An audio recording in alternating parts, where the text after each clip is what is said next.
इस वीडियो में हम समझेंगे इलेक्ट्रोकेमिकल सेल के बारे में। इलेक्ट्रोकेमिकल सेल एक ऐसी डिवाइस होती है जो केमिकल एनर्जी को इलेक्ट्रिकल एनर्जी में कन्वर्ट करती है। चलिए इलेक्ट्रोकेमिकल सेल को समझने के लिए एनिमेशन में दिखाए गए प्रोसेस को समझते हैं। एनिमेशन में हम देखते हैं कि दो बीकर को अलग अलग केमिकल सॉल्यूशन से भरा गया है। पहले बीकर में जिंक सल्फेट और दूसरे बीकर में कॉपर सल्फेट सॉल्यूशन है। पहले बीकर में जिंक की इलेक्ट्रोड और दूसरे बीकर में कॉपर की इलेक्ट्रोड डाली गई है। जिंक इलेक्ट्रोड को एनोड और कॉपर इलेक्ट्रोड को कैथोड कहते हैं। साथ ही हम देखते हैं कि दोनों बीकर को कंडक्टिंग वायर से कनेक्ट किया गया है। ये कंडक्टिंग वायर दोनों बीकर को इलेक्ट्रिकली कनेक्ट करता है। कंडक्टिंग वायर के सीरीज में एक एमीटर लगाया गया है जो कि सर्किट के करंट को मेजर करेगा। दोनों बीकर को कंडक्टिंग मीडियम सॉल्ट ब्रिज से केमिकली कनेक्ट किया गया है।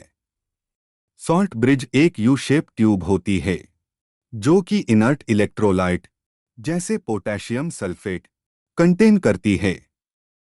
इनर्ट इलेक्ट्रोलाइट वो केमिकल सब्सटेंस होते हैं जिसके आयन रेडॉक्स रिएक्शन में पार्ट नहीं लेते। चलिए अब समझते हैं कि ये इलेक्ट्रोकेमिकल सेल कैसे काम करता है। जिंक इलेक्ट्रोड पे जिंक मेटल ऑक्सीडाइज्ड होता है और दो इलेक्ट्रॉन लूज करता है। इलेक्ट्रॉन लूज करने पर Zn+2 आयन प्रोड्यूस होता है। जिंक मेटल से इलेक्ट्रॉन लूज होने के बाद वायर के थ्रू ट्रैवल करते हुए कॉपर इलेक्ट्रोड तक पहुंचते हैं।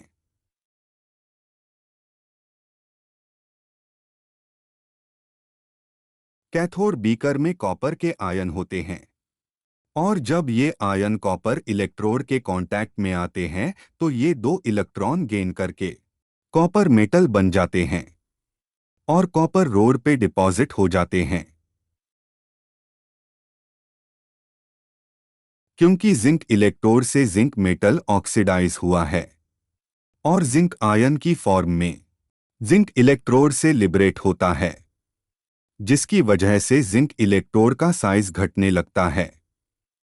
दूसरी ओर कॉपर इलेक्ट्रोड पे कॉपर मेटल डिपॉजिट हुआ है। इस वजह से कॉपर इलेक्ट्रोड का साइज बढ़ने लगता है। चलिए अब देखते हैं कि सॉल्ट ब्रिज कैसे काम करता है। सॉल्ट ब्रिज एनोड और कैथोड बीकर में चार्ज को बैलेंस करता है।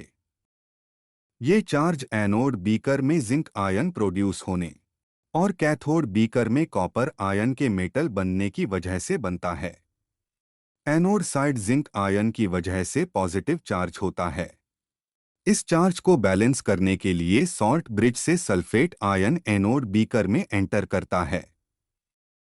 सल्फेट आयन एनोड बीकर में एंटर करने के बाद जिंक आयन से कंबाइन करता है और जिंक सल्फेट बनाता है और इस तरह से एनोड बीकर में जिंक इलेक्ट्रोड का साइज घटता है और जिंक सल्फेट सॉल्यूशन बढ़ता है।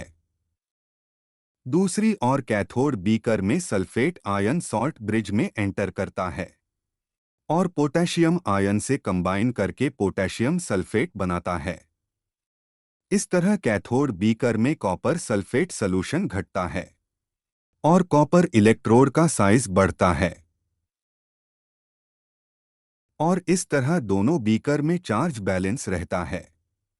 इस प्रोसेस में इलेक्ट्रॉन एनोड से कैथोड की तरफ फ्लो करते हैं। इलेक्ट्रॉन फ्लो होने से सर्किट में करंट जनरेट होता है।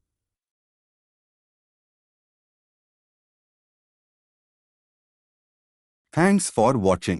If you like this video, subscribe our channel for more videos.